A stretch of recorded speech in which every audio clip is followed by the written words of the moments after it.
things can change. People just don't usually have the willpower to see it through, to do it. The minute we start getting people in power that have the willpower and the courage to do it, this country's going to turn around very quickly. The power of the bully pulpit now depends more and more on the influence of social media to drive hearts and inspire minds. Today, we visit with John McEntee, the football player, Fox News veteran, presidential personnel director, social media icon, and now the biggest connector for conservatives looking for their soul partner in life. McEntee is a textbook lesson in what it means to follow your dream all the way to the White House.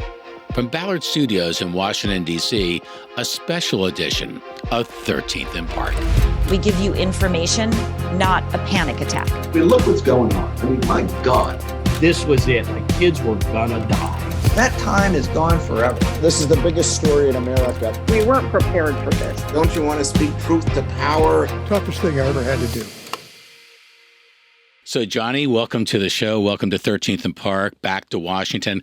I got to tell you, I've been a fan of your handiwork now for, I guess, 7 years. And it goes back for me to 2016 when you're with the Donald Trump for president campaign, not yet president.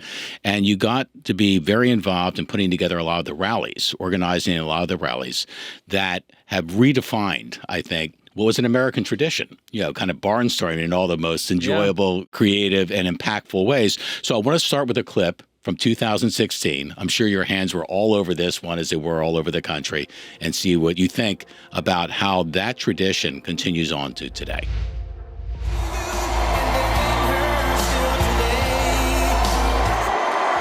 Thank you very much, ladies and gentlemen. So, we ended this stop about 12 minutes ago, and look at this place. Is this incredible? And we don't need Jay-Z or Beyonce. We don't need John Bon Jovi. We don't need Lady Gaga. All we need is great ideas to make America great again. That's all we need. That's all we need. We don't need Lady Gaga. I've loved that. What is it about Donald Trump and the political rally, the great tradition in America, that came together so powerfully back in 16?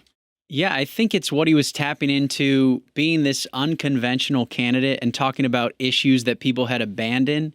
You add in the celebrity factor to, he became the people's champion. And I think that campaign, the 2016 campaign, was so strong.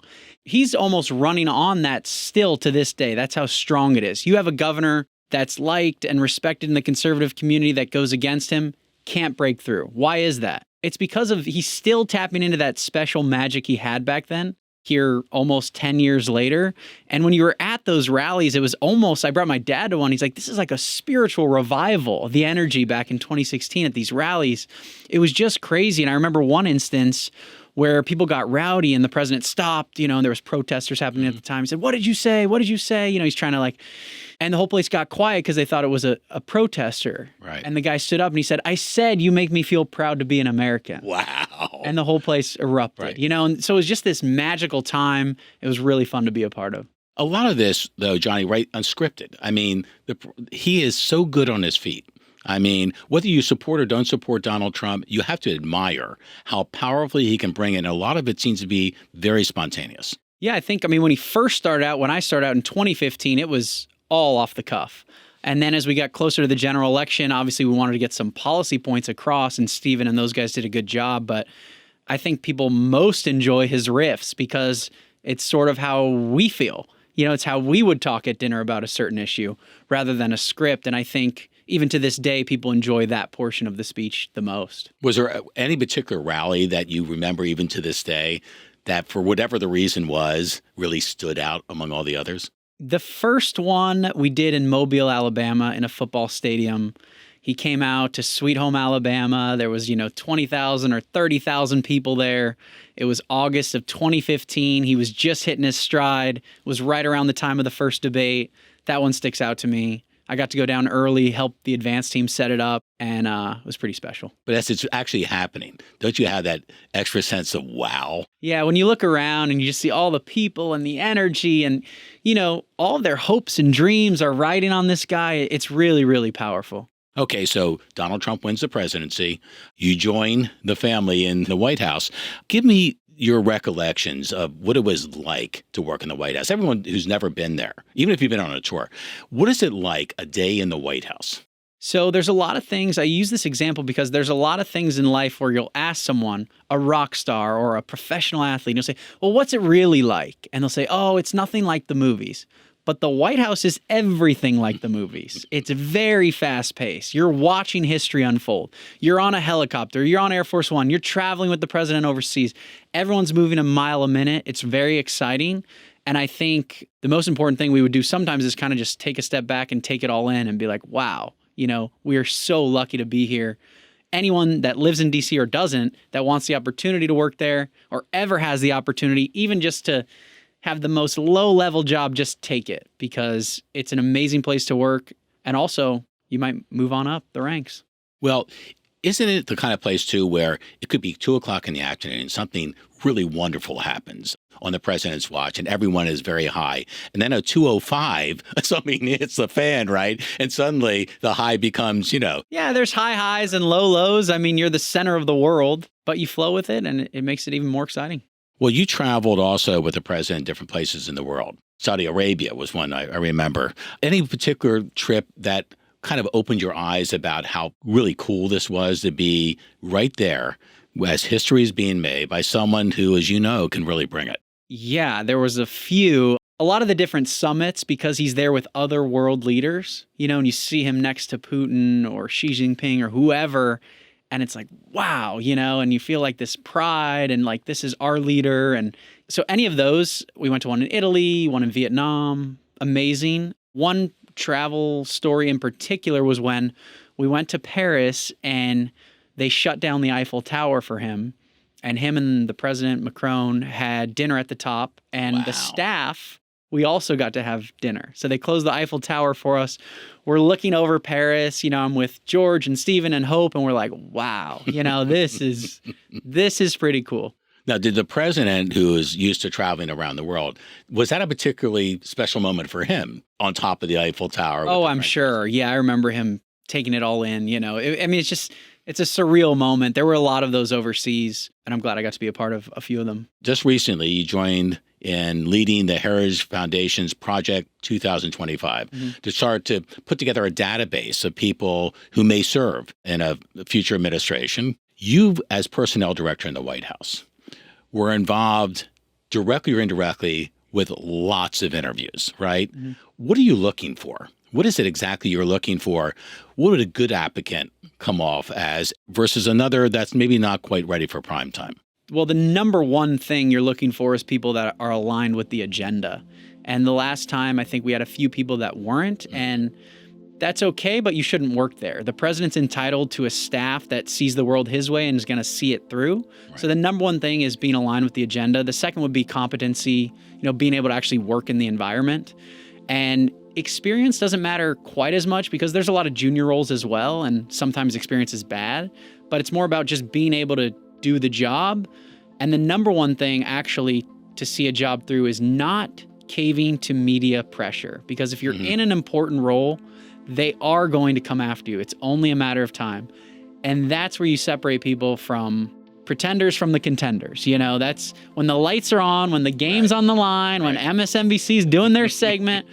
Can you see it through? And you can kind of tell when interviewing people, but at the end of the day, you don't really know until they're in the position. But luckily, we had a lot of good people the first time we can pull from that have kind of grown. They were in more junior roles. They can become more senior roles. And we're starting the process so early to give ourselves a leg up. At the end of the day, it's just whoever the president wants and his team wants. But what Project 2025 is doing is helping facilitate that, just giving these people a head start. If you win, hit the ground running this time. There's so much to do. People are so excited. They want to be a part of it. A lot of times they don't know where to go. I didn't know where to go. I was emailing random Trump merchandise shop. I had no idea where to go. If you want to work and make a difference, you can go to project2025.org. You can apply, you can take the training, you can learn about being a political appointee and how to be effective, which is so important. Okay, you got the job. Now what do you do? How do you take on the bureaucracy? How do you do all of these things? So that's where we're trying to help just give the president a little leg up on staffing. But it's really a kind of a delicate combination between commitment to mission and the ability to deliver on that mission, right? You have to have both. Not You just do one. have to have You can have both. great loyalists who Yeah. are not skilled at all. Correct, And yeah. wonderfully skilled people who are not ready to follow through. A lot of the people in our movement might be too crazy to work there, like, and their heart's in the right place, but they actually wouldn't be effective as an appointee. So kind of just figuring out who's right. Also, you have people that aren't good in a particular role, but they might be better in a different one. So it's moving people around as well. When we interviewed every single political appointee, all 4,000, we realized, okay, not a lot have to be removed, but some have to be moved around, So it's about finding out where people's strengths are, where they're most aligned with the president, putting them in that role. Okay, so I can't have you on the set without talking about a couple of other things. So let's go back to football. Okay. To your University of Connecticut days with a clip that's gotten a lot of play across America. You know where I'm going on this. Yeah, let's do it. Where you hit just about every imaginable trick shot possible, had everyone in America gawking and every agent probably thinking, God, maybe this kid's got something. Let's roll the tape. All right. Johnny McEntee, second-string quarterback at the University of Connecticut, presenting his trick shot video. That's now gone viral. He can hit a goalpost. He can hit the crossbar. He can knock an object off his buddy's head. Actually, it was his idea. We were doing it on a practice dummy, and he said, just do it on me. Okay, so Johnny, probably back then, as the record will show, in your junior year, you threw for over 1,200 yards and 12 touchdowns and very few interceptions. Was there any moment there between your junior and senior year that you were thinking about 3 letters, NFL? Not really. I was a walk-on, actually. And for those that don't know, a college team has a certain amount of scholarships, and then they leave spots for walk-ons, and you can eventually earn a scholarship. Anyway, so going from that to being the starting quarterback I didn't feel like I'd peaked, but I'd been happy with what I'd accomplished. I wasn't really thinking about the NFL much. A lot of my teammates went. Obviously, that would have been amazing, but then I wouldn't have found politics. So it's kind of a blessing. I wasn't that good at football. I was just more good at making videos. And yeah, this kind of started me thinking about, social media was one of the first, trick shot videos to go viral on YouTube. This is, 13 years ago or whatever. Just kind of seeing how that grew. And now kind of trying to do it all over again with social media, my new company. It's been fun, yeah. Well, a lot of athletes now are looking for that very talent, to be able to present themselves in a compelling way with social media, right? Right, yeah. So it was a little ahead of its time. A little ahead of its time. So you just referenced The Right Stuff, which is the relatively new social media app, so conservatives can find their soulmate, That's right? right. How's that been? What's that been like? It's been great. Yeah, it's The Right Stuff. It's a dating app for conservatives. On social media, we're at @DateRightStuff, and we have the biggest dating app page on TikTok and the second biggest dating app page on Instagram, soon to be first. So our brand is growing. It's a lot of fun. The app itself is good. We have 60,000 active users. We want to see that increase tenfold at least this year. And we have 12 engagements that have come from this, one marriage so far. Wow. The first marriage was in September. The app's only been out a year, and I actually went to it, so it was pretty fun to see a What couple was that like? met. Yeah, it was really fun to see. It was a couple that met, on the app. She was in New York, he was in Nashville. She was a flight attendant. They met, they talked, love. And when I went, she actually at the rehearsal dinner, I stopped by to give them something. And she said, I have to tell everyone here, I was so close to giving up. And then I saw this funny guy on social media, and I realized it was for a dating app. And I said, okay, I'll give it a try. And here we are. So doing the funny skits on social media to bring us attention and grow the brand is helping get attention to our app. And at the end of the day, the number one thing conservatives can do is stick together, especially in dating, grow out of this problem, meet like-minded people. This is the easiest way to do that.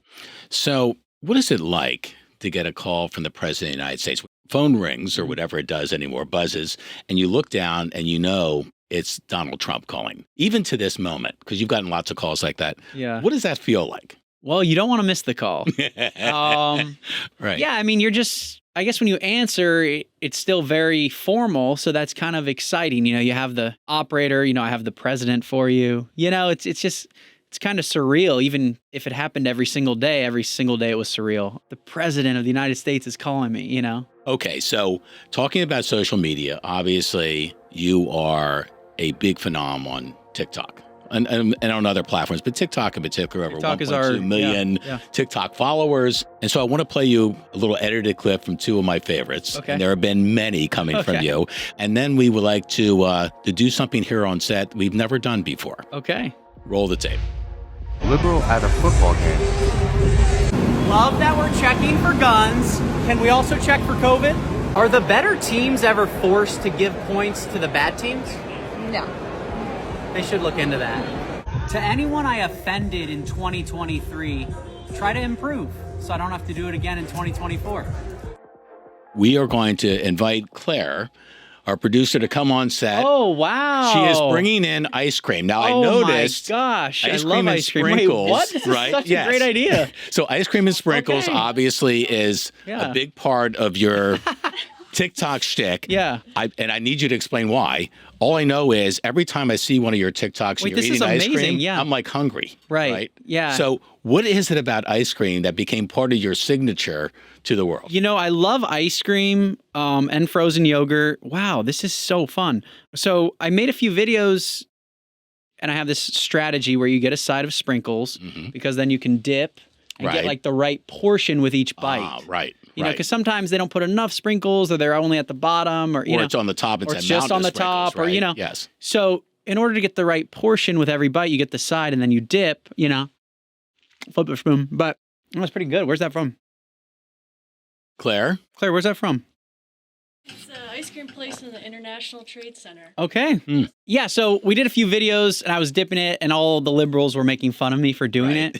But it kind of became my staple. I'm like, well, this is how I eat ice cream. So anytime I get ice cream and I'm with someone, I always have something funny to say or something I saw online that I want to repeat.